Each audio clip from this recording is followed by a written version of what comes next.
ਪੰਥਕ ਪ੍ਰਚਾਰਕਾਂ ਅਤੇ ਸਿੱਖ ਸੰਪਰਦਾਵਾਂ ਦੇ ਮੁਖੀ ਸਿੰਘਾਂ ਨੂੰ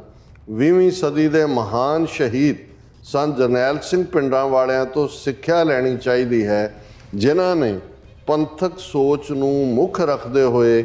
ਅਕਾਲ ਤਖਤ ਸਾਹਿਬ ਦੀ ਪ੍ਰਚਲਿਤ ਮਰਿਆਦਾ ਨੂੰ ਆਪਣੇ ਤੌਰ ਤੇ ਬਦਲਣ ਤੋਂ ਸਖਤੀ ਨਾਲ ਮਨ੍ਹਾ ਕੀਤਾ।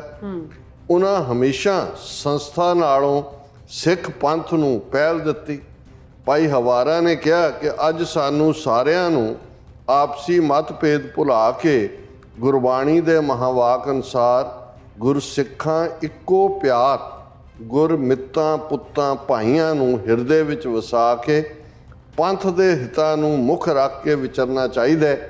ਜਿਸ ਨਾਲ ਆਪਸੀ ਪ੍ਰੇਮ ਪਿਆਰ ਵਿੱਚ ਹੋਰ ਵਾਧਾ ਹੋਵੇ